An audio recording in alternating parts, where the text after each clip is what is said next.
승리하는 복된 하루가 되시기를 간절히 축원을 드립니다. 오늘 특별히 본문에 있는 말씀 중에서도 13절 이후에 있는 말씀을 중심으로 은혜를 나누고자 하는데, 예수님께서 제자들과 함께 가이사랴 빌립보라는 지역으로 가십니다. 이 도시는 말 그대로 바로 이 빌립이라는 황제가, 그 헤롯의 왕이 바로 황제인 가우스를 위하여, 가이사를 위하여 지은 도시이며, 또한 그 가이사라는 이름 뒤에 자기의 이름인 빌립보를 지어서 만들어서 이름을 붙여서 만든 도시입니다. 특별히 이 도시에는 판이라는 신전이 있는데, 바로 로마의 황제를 숭상하는 그러한 신전이 있는 곳입니다. 즉 세상의 주인으로 온 세상을 다스리고 있는 로마 황제를 섬기는 신전이 있던 이 도시에서 예수님께서 제자들에게 물으신 말씀이 매우 의미가 있습니다. 너희는 나를 누구라 하느냐? 라는 이 질문은 세상의 주인이 진짜 누구이냐? 그 주인을 너희는 어떻게 섬기고 있느냐? 라는 이런 질문과 맞닿아 있기 때문입니다. 특별히 이 질문을 하시기 전에 사람들은 나를 누구라 하느냐라고 묻고 계십니다.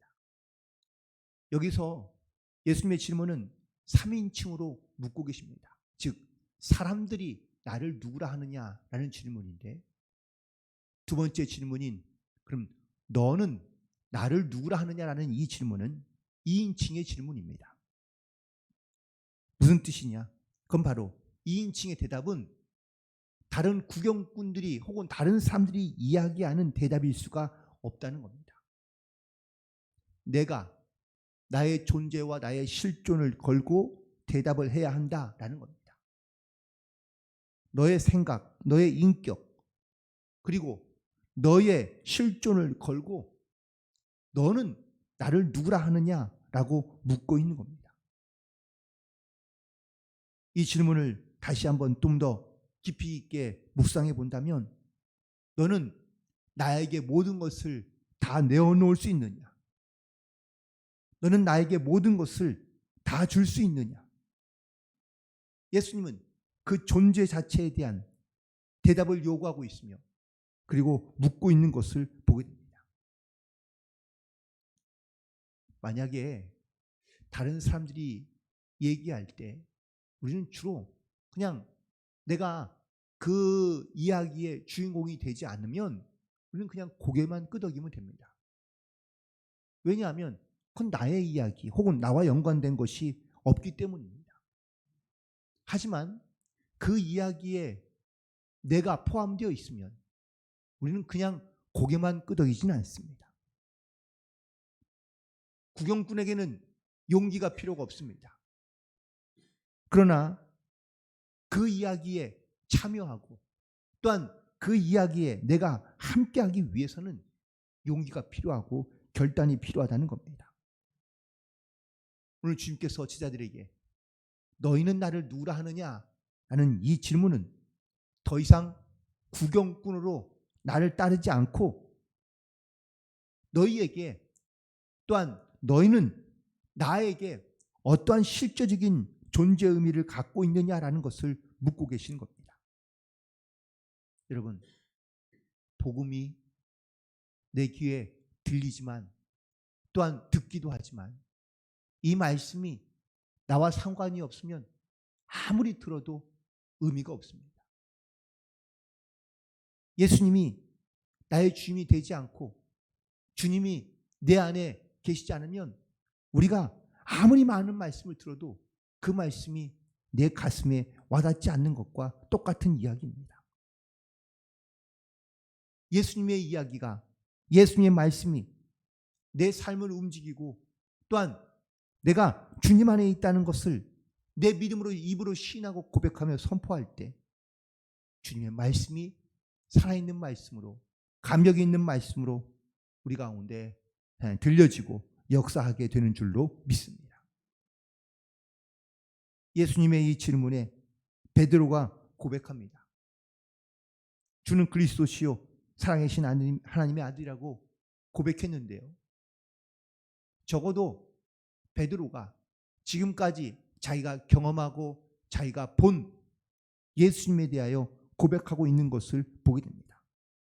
예수님이 수많은 기적과 이적을 일으키시고 오병이어의 사건과 칠병이어의 사건을 통하여 이렇게 예수님이 살아계신 것을 그가 경험한 이런 신앙 고백을 할 수 있었던 이유는, 그리고 적어도 자기가 경험한 하나님, 내가 알고 있는 하나님, 그 하나님을 그가 믿음으로 고백할 수 있기 때문인 것이죠. 그런데 여기서 우리가 매우 주의해야 될 게 하나 있습니다. 17절에 있는 말씀에 보시면 이를 내게 알게 한 이는 혈육이 아니요 하늘에 계신 내 아버지시다 라고 말씀하고 있습니다. 즉 내가 아무리 경험하고 내가 아무리 제대로 알고 있고 보았다 한들 주님께서, 하나님께서 그를 깨닫게 하시지 않으면 우리가 주님을 나의 주님으로 고백하기가 어렵다라는 겁니다. 예수님은 오늘 이 베드로의 고백 위에 18절과 19절에 있는 말씀에 보면 반석 위에 교회를 세우며 또한 천국 열쇠를 예수님께서 약속해 주시는 것을 보게 됩니다. 그런데 20절에서 다시 또 예수님께서 이제 제자들 가운데 그리스도로 이 땅 가운데 오셨다가 고난을 당하시고 죽임을 당하며 3일 만에 부활하실 것을 가르치시자. 이때 베드로가 22절에 보니까 주여 그리하지 마옵소서, 이 일이 결코 죽게 미치지 아니하리다 라고 이렇게 말하고 있는 것을 보게 됩니다. 베드로의 입장에서는 이 땅 가운데 메시아로 오신 예수님이 고난을 당하고 십자가에 달려 죽는 것을 그냥 바라보고 있을 수는 없던 것이죠. 베드로뿐만 아니라 많은 제자들이 똑같은 마음을 품었을 겁니다. 그런데 예수님은 오늘 본문에 있는 말씀에서 23절에 이렇게 말씀하십니다. 사탄아 내 뒤로 물러가라. 너는 하나님의 일을 생각하지 아니하고 도리어 사람의 일을 생각한다고 책망하고 계시는 것을 보게 됩니다.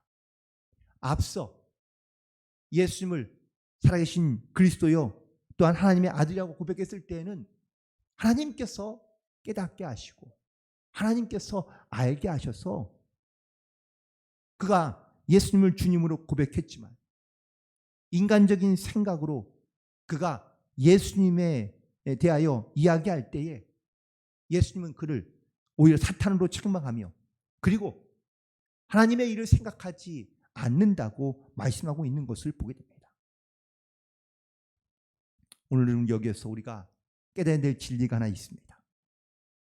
베드로는 자기가 경험한 범위 안에선 하나님의 뜻을 깨닫고 그것을 고백할 수 있었지만 자기가 알 수 없는 영역, 자기가 경험해 보지 못한 영역, 자기의 생각과는 다른 영역에 대해서는 하나님의 뜻을 생각하지 아니하고 사람의 뜻을 가지고 말하고 있기 때문에 예수님께 그는 끄중을 두를 수밖에 없었다는 사실을 다시 한번 깨닫게 됩니다.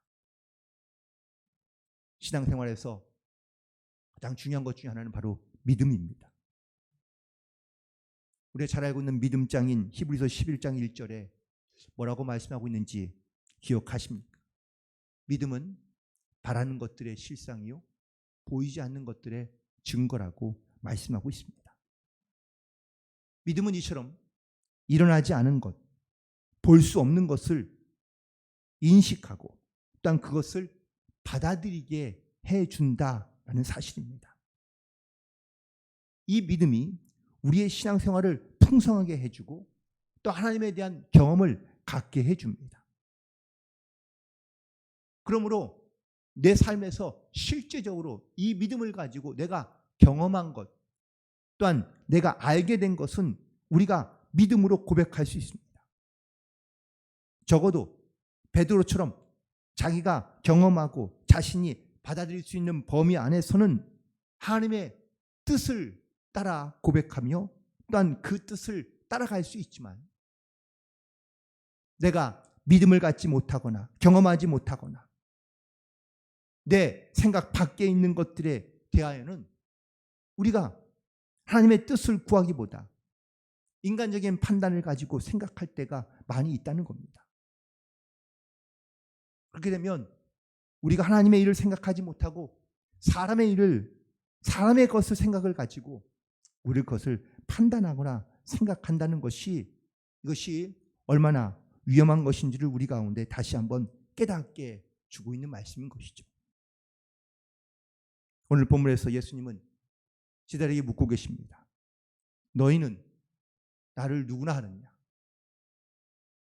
세상에 우상을 숭배하던 또한 우상이 판을 치던 그런 곳에서 예수님은 다른 사람들의 생각과 사람들의 말을 묻는 것이 아니라 제자들의 믿음과 생각과 또한 그들의 존재의 이유, 내 삶에 중요한 것이 무엇인지를 묻고 계십니다. 많은 우상이 난무한 오늘의 사회 속에서 각자의 생각이 옳다고 주장하며 살아가는 많은 사람들 속에서 예수님은 너희의 진짜 주인은 누구시냐라고 묻고 있는 이 질문에 우리도 베드로처럼 내가 경험하고 내가 알고 있는 것을 우리가 주님 앞에 믿음으로 고백할 수 있게 되기를 간절히 소망합니다. 하지만 이거를 알게 하시고 깨닫게 하시는 것은 바로 우리 인간의 생각이나 지식이 아니라 하나님께서 그 안에 도우시고 역사하실 때 우리가 정확한 이해와 믿음의 고백을 가지고 우리가 하나님 앞에 나아갈 수 있는 줄로 믿습니다.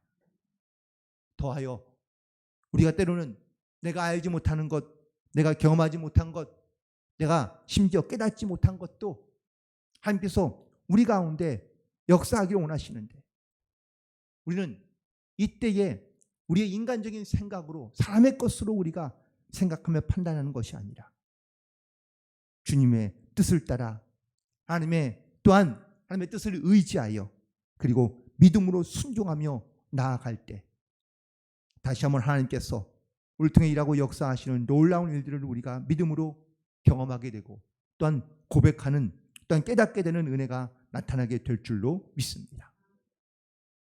예수님은 결국 이렇게 말씀하시고 난 다음에 24절과 25절에서 다시 한번 말씀해 주십니다.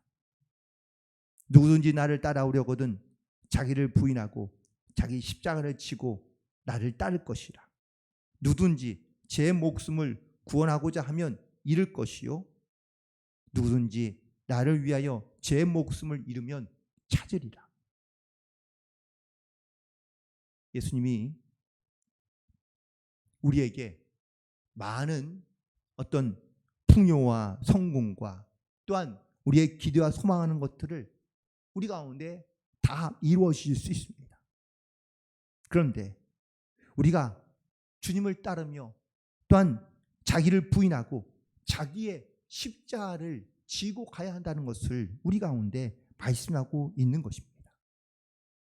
예수 그리스도를 믿는다고 말하며 또한 예수님과 동행하는 삶을 살아간다는 것이 쉽지 않지만 우리는 오늘도 내가 바라보고 또한 내가 살아야 될 우리의 영적인 사명과 모습 속에서 내가 그리스도의 제자로서 또한 살아계신 하나님의 아들이신 그 주님을 나의 삶의 주인으로 우리가 고백하면서 내 삶 가운데 나를 내려놓고 하나님께서 우리 가운데 깨닫게 하시는 그 지혜를 따라 그리고 내 안에서 주님이 나타나도록 하는 그래서 하나님의 영광을 위해 나아갈 수 있는 그러한 복된 삶이 되기를 간절히 소망하며 오늘도 우리에게 물으시는 이 주님의 물음과 질문 속에서 우리가 믿음으로 우리가 온전하게 경험된 하나님을 고백하며 하나님의 주신 말씀과 뜻을 따라 우리가 항상 깨어있어 기도하며